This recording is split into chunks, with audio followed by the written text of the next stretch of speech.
Jumpa lagi deh guys dengan saya Arifin dalam acara pembedahan buku hadis tentang pendidikan. Oke, kali ini saya akan membahas tentang konsep ilmu dan kewajiban menuntut ilmu. Sebelum itu, seperti biasa, jangan lupa tekan like, subscribe, komen, dan share video ini jika menarik. Oke. Dan langsung saja ke pembahasannya. Apa itu hakikat ilmu? Ilmu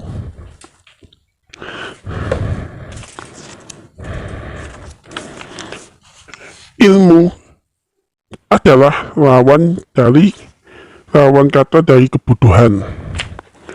Ilmu dalam bahasa Arabnya adalah al-ilmu.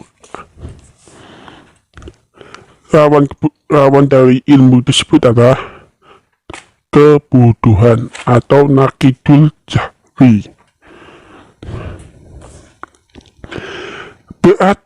Berilmu berarti mengetahui dengan pasti dan penuh keyakinan, sementara itu orang bodoh ialah orang yang mengetahui sesuatu hanya dengan meraba-raba atau spekulasi saja, tidak didasari dengan ilmu. Itulah hakikat ilmu. Hakikat ilmu adalah cahaya. Al-ilmu nur. Barang siapa memiliki ilmu, maka ia tidak hanya selamat dari kegelapan dunia, namun juga terhindar juga dari masalah atau huru-hara yang akan datang di alam mahsyar nanti. Kan di alam mahsyar nanti kita akan dikumpulkan berdasarkan atas apa yang telah kita lakukan di dunia ini. Jika kita berkumpul dengan orang-orang yang berilmu atau ulama, habaib dan lain sebagainya, maka insya Allah di al-mahsyar nanti akan dikumpulkan dengan orang-orang yang berilmu dan sebagainya. Saya akan melanjutkan kembali ya. Sebelum itu, saksikan dulu hiburan ini.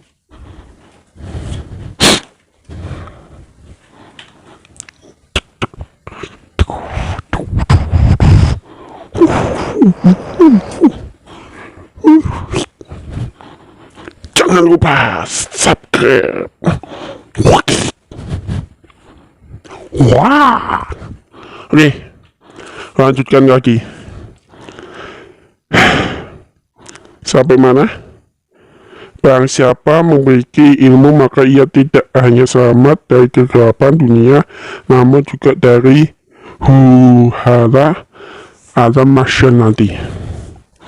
Tempat bagi manusia dimintai pertanggungjawaban amal nantinya.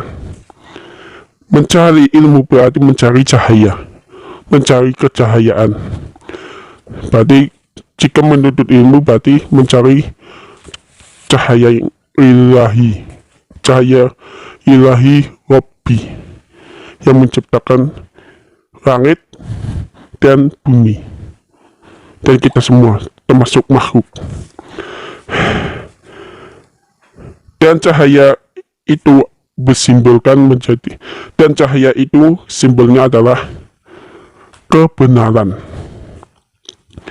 Namun dalam pendidikan Islam, tarbiyatul al-Islamu, hakikat ilmu itu sangat penting dipahami agar manusia tersebut tersinari oleh cahaya ilmu tersebut. Bukan sebaliknya ya.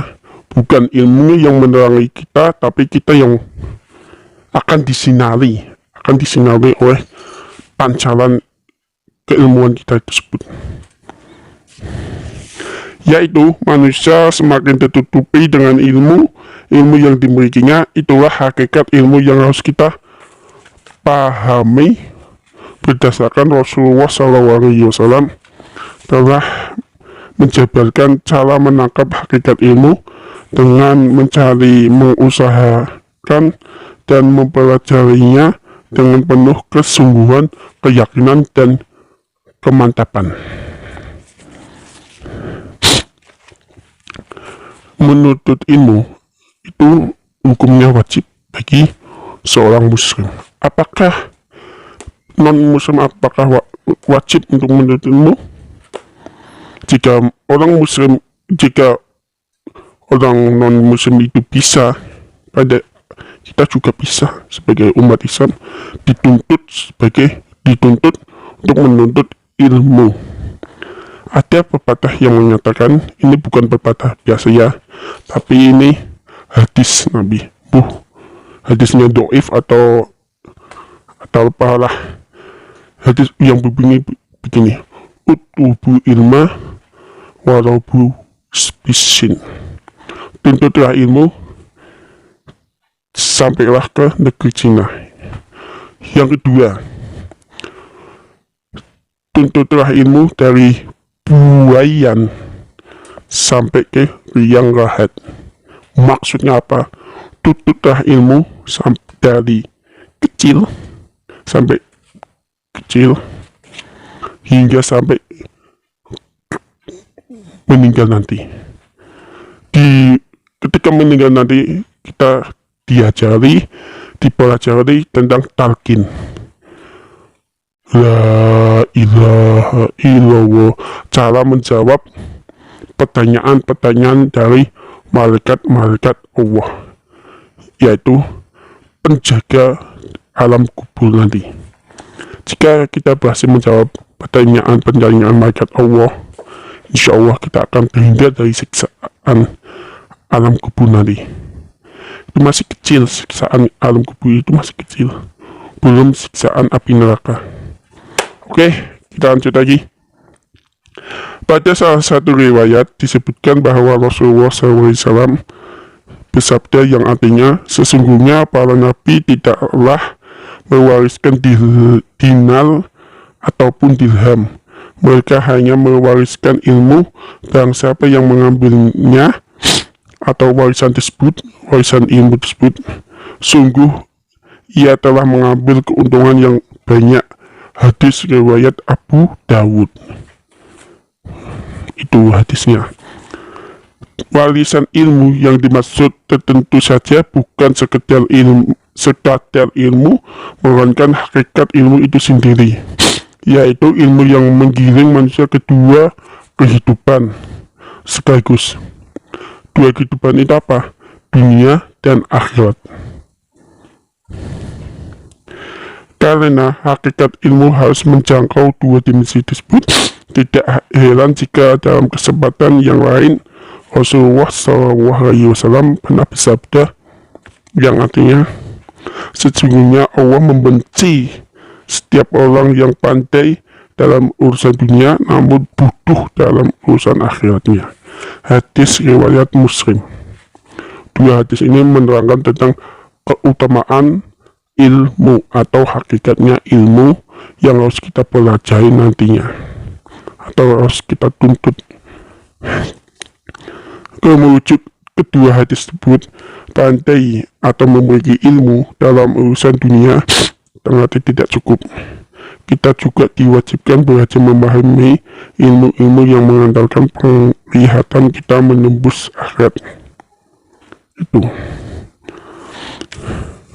Lantas, mengapa sangat penting bagi kita lanjutkan lagi. Mengapa sangat penting bagi kita untuk memahami hakikat ilmu? Jawabannya adalah karena Al-Quran mendudukkan ilmu pada posisi yang tinggi. Dengan ilmu, manusia menjadi lebih bermutu dibanding makhluk hidup lainnya. Pada derajatnya itu lebih tinggi jika manusia tersebut mempelajari ilmu. Dengan ilmu pula, kepribadian manusia tersebut dapat dibentuk sehingga mengantarkannya menjadi makhluk yang terhormat, yang sejajar, yang tinggi derajatnya. Sebab dengan ilmu lah derajat manusia tidak akan mampu dijangkau oleh makhluk Allah Subhanahu wa Ta'ala yang lainnya. Dalam Al-Quran, Allah Subhanahu wa Ta'ala berfirman yang berbunyi seperti ini. A'udzu billahi minasyaitonir rajim. Bismillahirrahmanirrahim. Yarfa'illahu ladina amanu minkum waladhi utul ilma darajat wallahu bima ta'maluna khabir. Oke, yang artinya Allah akan meninggikan orang-orang yang beriman di antaramu dan orang-orang yang diberi ilmu pengetahuan beberapa derajat, dan Allah maha mengetahui sesuatu yang kamu kerjakan. Quran Surat Al-Mujadilah ayat 58. Di dalam surat ini Allah telah berjanji, jika manusia tersebut mempelajari ilmu atau menuntut ilmu, maka derajatnya akan lebih tinggi dibandingkan makhluk yang lainnya. Merujuk pada terjemahan ayat suci Al-Quran yang telah dibacakan tersebut, tentu bukan suatu kebetulan jika Rasulullah SAW merupakan salah satu manusia sepanjang sejarah yang ilmunya itu tiada banding. Ibarat samudra, ilmu-ilmu manusia lainnya seperti setetes air hujan di tengah samudra tersebut. Samudra ilmunya Rasulullah. Ilmu telah mengatakan Rasulullah SAW memahami segala sesuatu baik di dunia maupun di akhirat. Beliau, Kanjeng Nabi Muhammad SAW, telah berhasil tampil sebagai makhluk yang paling terhormat dan terpuji lantaran ilmunya yang sangat luas.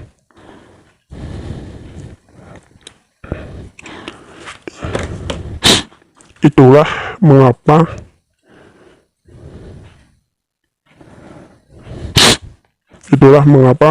hakikat ilmu sangat penting bagi kita untuk memahami dan menuntut ilmu tersebut.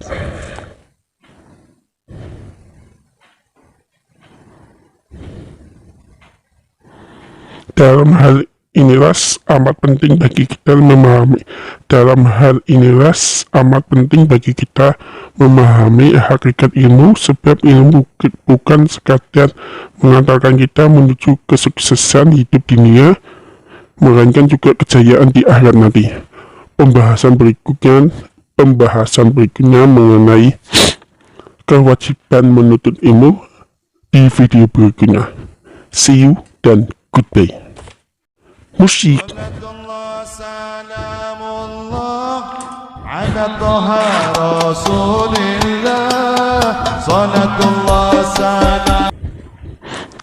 Assalamualaikum warahmatullahi wabarakatuh. Terima kasih. Ada.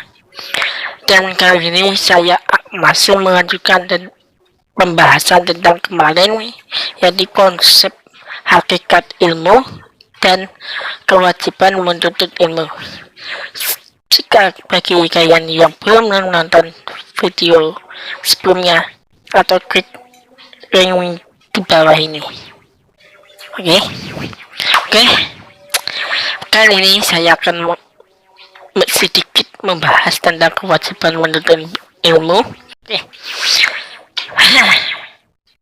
Video pembahasan kali ini adalah tentang hadis kewajiban menuntut ilmu. Kok bisa? Sebelumnya di video sebelumnya itu saya sudah menyinggung sedikit tentang kewajiban menuntut ilmu, yaitu tentang hadisnya Nabi. Hadisnya Nabi yang artinya carilah ilmu sekalipun ke negeri Cina, sebab mencari ilmu itu hukumnya wajib bagi seorang muslim, laki-laki maupun perempuan. Dan para malaikat meletakkan sayapnya kepada orang yang menuntut ilmu lantaran riwayat terhadap amal perbuatannya. Hadis riwayat Ibnu Adi dan Baihaqi. Itulah hadis tentang kewajiban menuntut ilmu. Yang sebelumnya itu hadis Abu Dawud, itu hadis yang dhaif. Mohon maaf ya, hadis dhaif saya masukkan karena itu sebagai rujukan buat kalian untuk meneliti komen di bawah ini. Oke, mencari ilmu adalah kewajiban yang sangat mendasar dalam ajaran Rasulullah SAW, sebab dengan ilmu manusia akan terbebas dari gelapnya kebutuhan. Berarti gelapnya kepada tidak kembali ke zaman Rasulullah, yaitu zaman jahiliyah. Emang zaman jahiliyah di zaman Rasulullah itu sudah canggih, tapi dalam urusan agama itu butuh, tidak tahu apa itu agama dan tidak tahu apa itu yang kita ikuti halal ataupun haram. Itu yang dimaksud terbebas dari gelapnya kebutuhan. Emang kemajuan iptek itu semakin maju, tapi diimbangi dengan agama-agama. Harus menuntut ilmu agama, baik di pesantren maupun di manapun lah. Oh ya, sebelumnya saya mengucapkan selamat Harlah NU 1 abad. Walaupun sedikit terlambat acaranya kemarin di Sidoarjo. Siapa dia? NU, hati-hati. Oke, lanjut ke pembahasan selanjutnya. Dengan ilmu pula manusia akan memahami segala sesuatu yang telah Allah ciptakan di alam semesta ini. Ini ada contoh pemulaan Allah menciptakan alam semesta ini. Dimulai dari Nabi Adam, Allah itu menciptakan Nabi Adam. Terus kita itu diajari tentang tumbuh-tumbuhan, terus pohon-pohonan, dan bintang-bintang. Itu diajar semua. Setelah itu sudah bisa diulang dan dikasih spesial buat untuk para malaikat untuk bersujud di hadapan Nabi Adam. Kecuali satu, yaitu iblis yang tidak mau bersujud kepada Nabi Adam itu. Maka dari itu bukan mencari ilmu, ini pembahasan selanjutnya adalah hukumnya wajib atau fardu ain. Tidak mungkin hukumnya wajib, wajib bagi orang muslim untuk menuntut ilmu. Tidak boleh tidak menuntut ilmu. Kalau tidak menuntut ilmu itu hukumnya haram, berdosa. Bisa dikatakan munafik Anda. Bagi setiap umat muslim, terutama umat muslim sebaliknya, sengaja membiarkan diri dalam kekurangan kebutuhan adalah dosa sangat besar yang memiliki implikasi sangat fatal. Hadis Nabi Muhammad SAW sudah saya sampaikan di awal ya, yang artinya seperti itu. Itu hadis riwayat Ibnu Adi dan Baihaqi. Rasulullah SAW merupakan gudangnya segala ilmunya Allah terutama.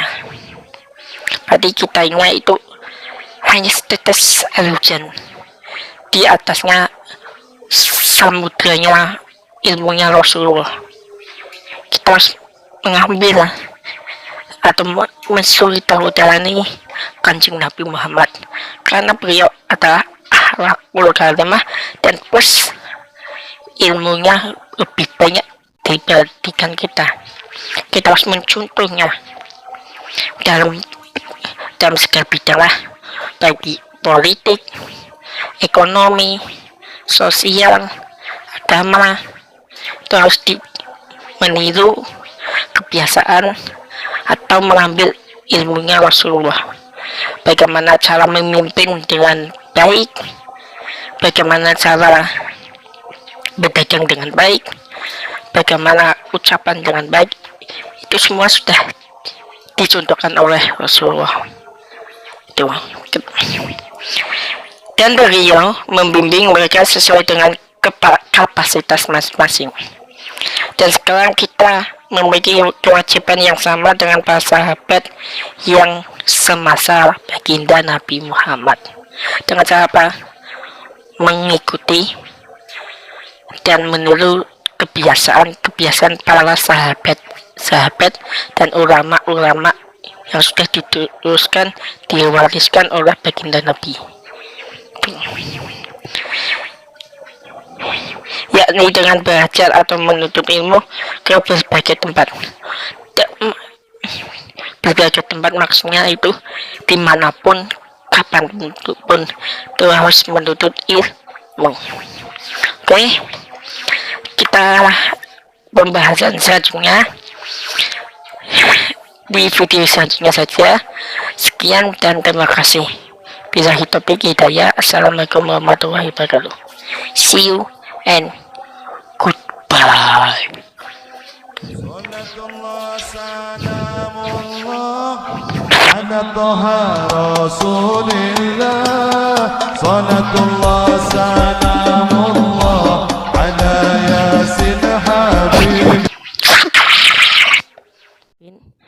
Kali ini saya akan membahas hadis tentang keutamaan niat mencari ilmu. Sebelumnya bisa dilihat di video berikutnya atau klik tombol di bawah nih.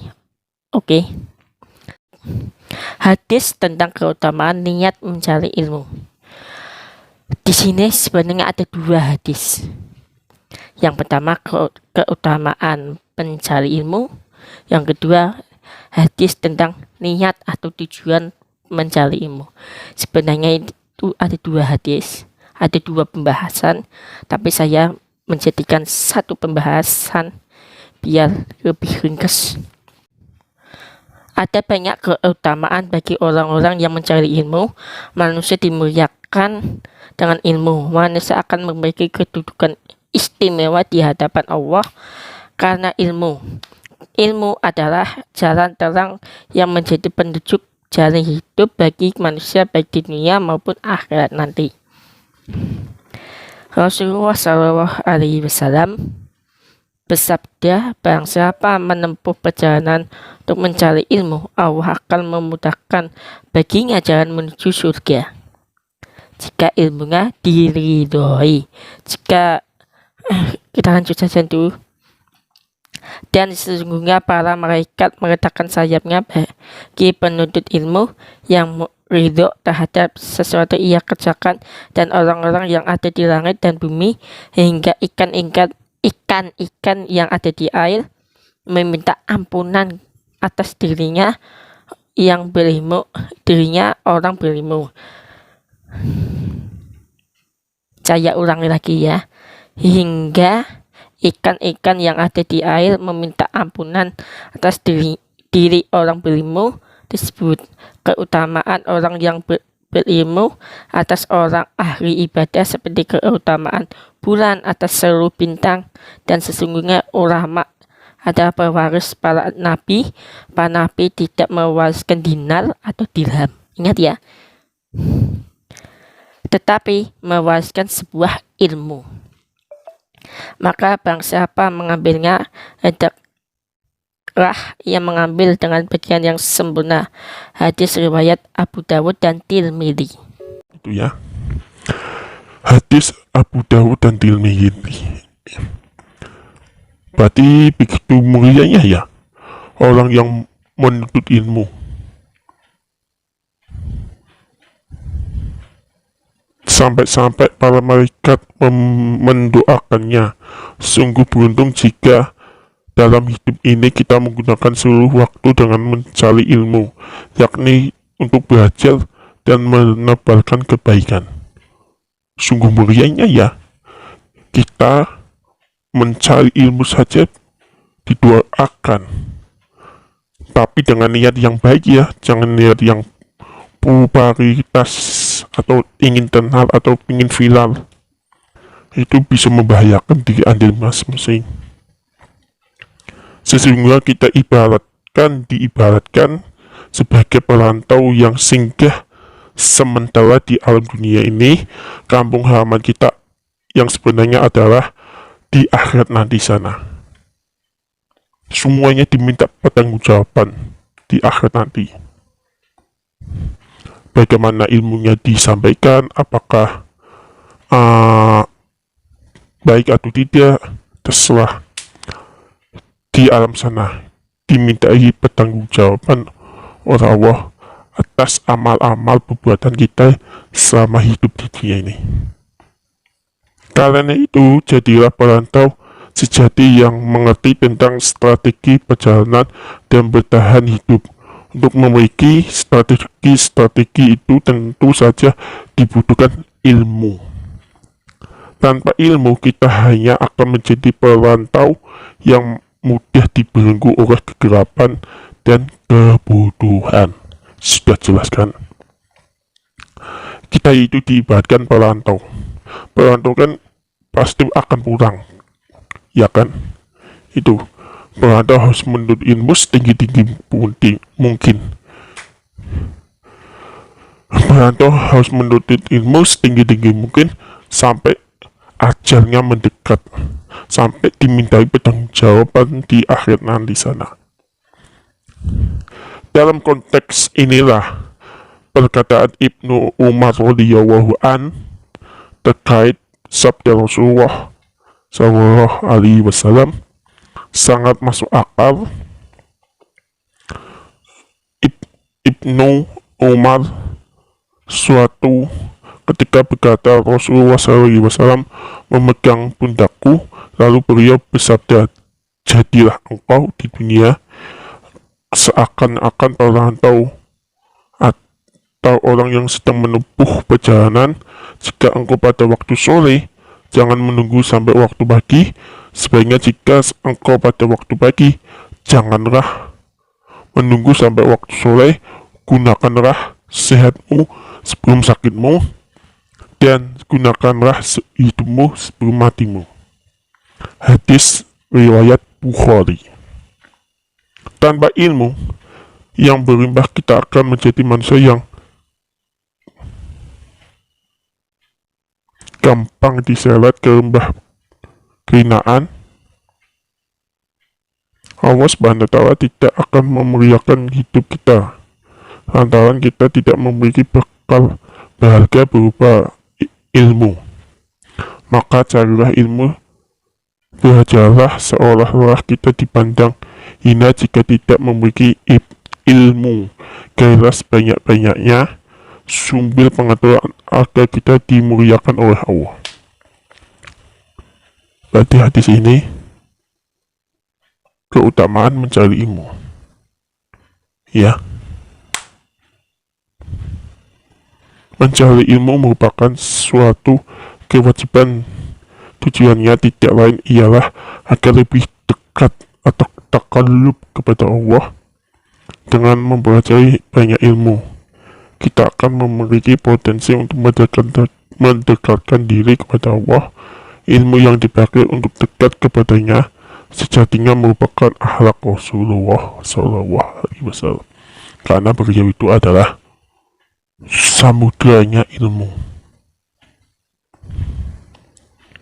Karena itu tidak dibenarkan jika kita menuntut ilmu semata-mata demi materi atau popularitas atau terkenal atau viral atau ingin mendapatkan pujian. Islam tidak mengajukan, bahkan sangat melarang umatnya menuntut ilmu demi tujuan-tujuan yang selain Allah. Sebab hanya ridhonya yang menjadi tujuan hakiki para penuntut ilmu. Orang yang rajin menuntut ilmu belajar berbagai teori jika tujuannya hanya dijadikan batu loncatan untuk meraih popularitas dan materi, maka ilmunya itu justru akan mencelakakan dirinya sendiri. Itu kan benar.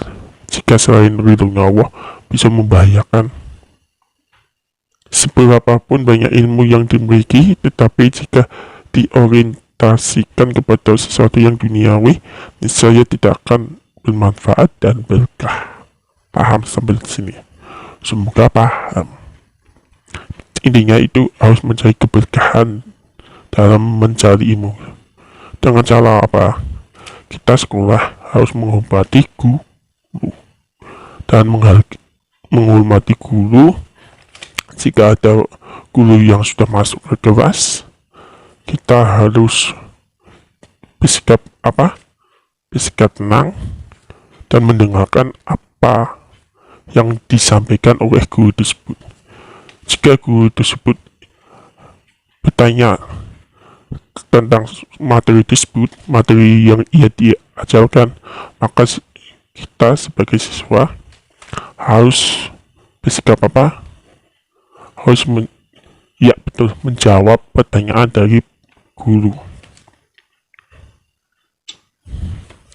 Itulah perumpamaan, itulah bagaimana cara kita biar mendapatkan keberkahan untuk mencari ilmu, dengan cara menghormati guru, menghormati ulama, dan sebagainya.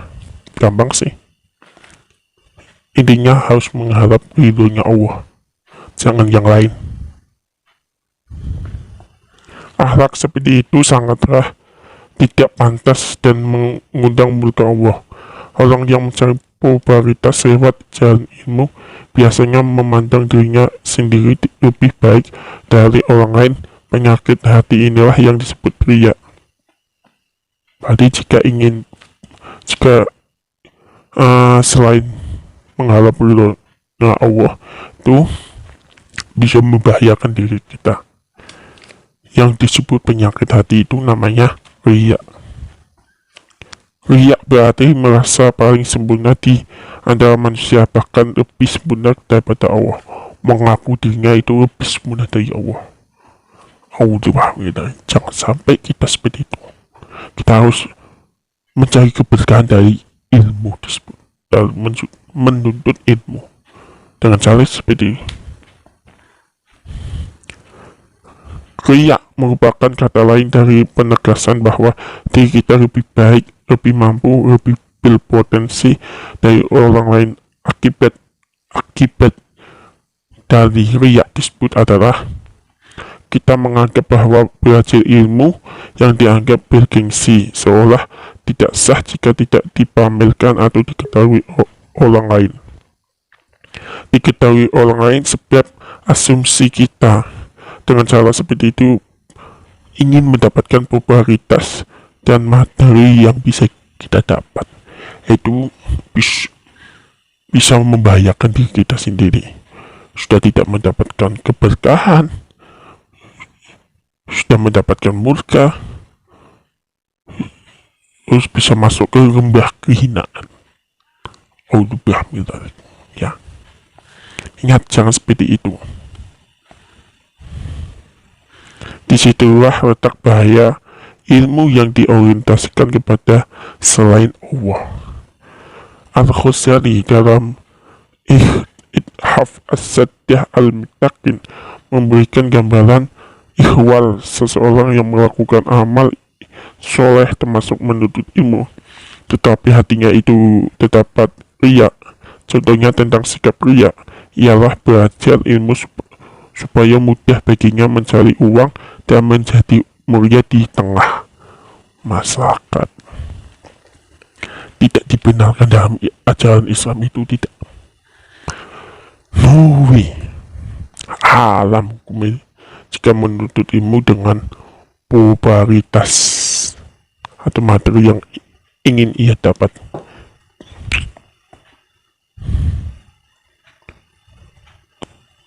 Terus bagaimana caranya?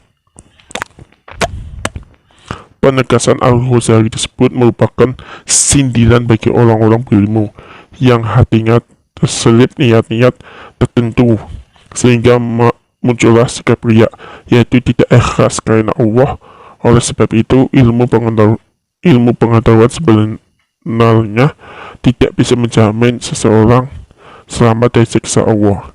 Jika keberadaan ilmu itu dipakai untuk sesuatu yang berorientasi duniawi, seperti mencari uang, ingin terkenal, ingin dapat pujian, dan ingin dibanggakan oleh orang lain, tentu Allah sangat murka dan tidak meridhoi ilmu kita tersebut. Berarti kita harus mencari ilmu itu dengan sikap ikhlas dan tawadhu, itu yang benar, demi mengharap ridhonya Allah. Caranya seperti apa? Caranya ya menghormati guru dan menghormati para alim ulama. Itulah kecenderungan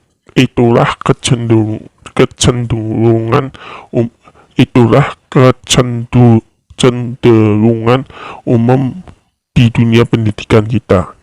Hari ini banyak orang berlomba-lomba mencari ilmu, namun bersamaan dengan itu terselip juga tujuan atau niat yang menghinakan, tujuan-tujuan yang menghinakan diri kita sendiri.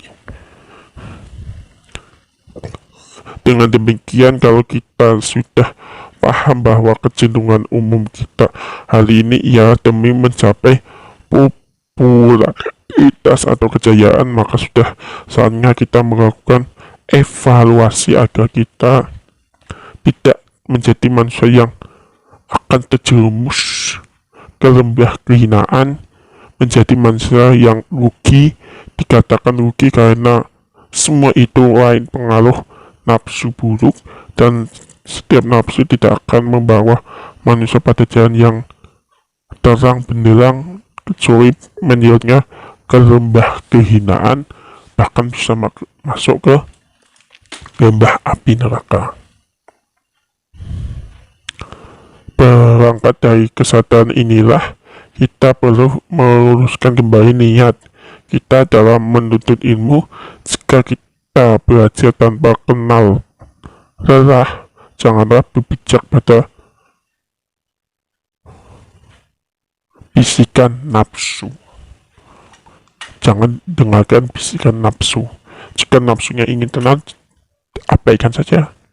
Jika nafsunya itu baik, selama itu diridho Allah, ya lanjutkan. Jika nafsunya buruk, abaikan, jangan dengarkan, jangan diikuti. Oke.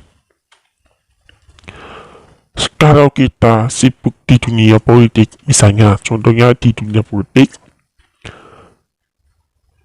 sedang menduduki jabatan tertentu dalam struktur pemerintahan, janganlah berkiblat pada hawa nafsu. Semua aktivitas kehidupan tidak dilarang untuk dijalani secara serius, hanya saja kita harus memahami rambu-rambu khusus agar tidak terjerumus ke jurang kehinaan dunia dan akhirat. Dengan demikian, satu-satunya tekad kita dalam menjalani segala aktivitas kehidupan ialah menegakkan kalimat Allah. Kalau kita sanggup menjalani prinsip hidup ini, kita akan terbebas dari potensi mencari popularitas atau menonjolkan diri supaya terkenal dan mendapatkan apresiasi yang tinggi. Karena itu, tegakkanlah kalimat Allah. Ketika kita sibuk mencari ilmu, pada hakikatnya tentu berbeda antara orang-orang yang sibuk mencari ilmu dengan menjadikan nafsunya sebagai panglima dengan orang yang semata-mata ingin menegakkan kalimat Allah. Pihak pertama akan berujung pada kesuksesan sementara di pihak kedua akan mendapatkan ridhonya Allah dan plus keberkahan dari menuntut ilmu tersebut. Kita berharap dalam menekuni dunia ilmu pengetahuan kita tidak terjebak pada orientasi duniawi, sebab kesuksesan pencapaian kita di dunia sejatinya tidak bermakna selagi tidak menjadi media untuk menegakkan kalimat Allah. Dengan demikian, perbaikilah tujuan atau niat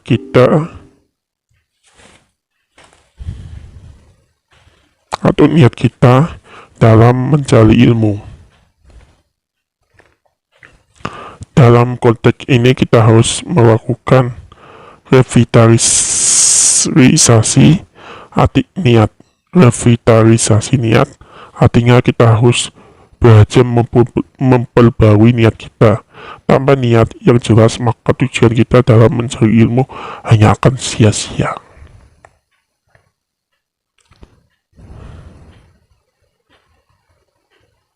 Suatu ketika Umar bin Khattab radhiyallahu an berkata, aku mendengar Rasulullah SAW bersabda, sesungguhnya amal perbuatan itu disertai dengan niatnya.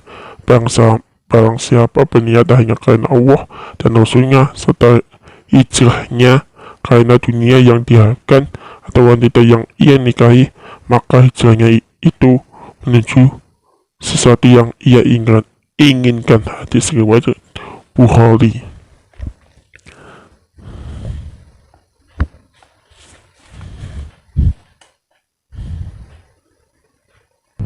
Kita lanjutkan lagi. Tadi HP-nya ngedrop. Sampai mana tadi? Sejatinya hadis tersebut berbicara tentang niat dari sebuah tujuan atau niat. Jika kita berniat untuk mencari ilmu dengan mengharap ridhonya Allah, maka menjadi mulia hidup kita. Namun jika kita belajar dengan niat mencari ketenalan, viral, popularitas, materi di duniawi,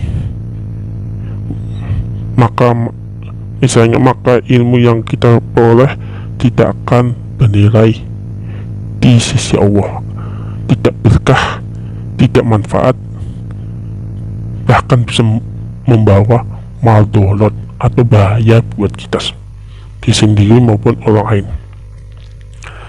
Dalam konteks inilah keberadaan niat menjadi amat penting. Karena itu kita perlu meneguhkan bahwa niat mencari ilmu harus diniatkan semata-mata lillahi ta'ala, bukan yang lain. Tidak ada tujuan lain yang lebih mulia darinya. Islam mewajibkan kita menuntut ilmu dengan niat karena Allah lillahi ta'ala. Jika kita meniatkan kepada yang selainnya, maka ia tidak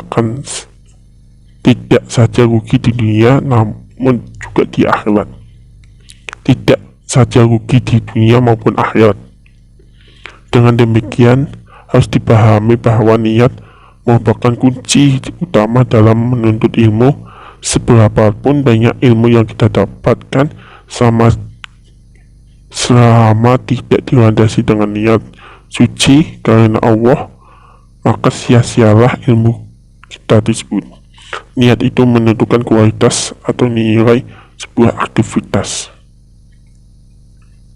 Yahya bin Abu Katsir pernah mengingatkan bahwasannya pelajarilah niat. Sesungguhnya niat itu dapat menyampaikan sebuah amal kepada tujuan. Bahkan para ulama membahasakan ibadah seseorang yang hampa niat seperti kacang yang tidak ada isinya. Artinya meskipun kulit kacang itu demikian menarik, tetapi jika isinya itu tidak ada, maka kacang itu tetap tidak memiliki manfaat.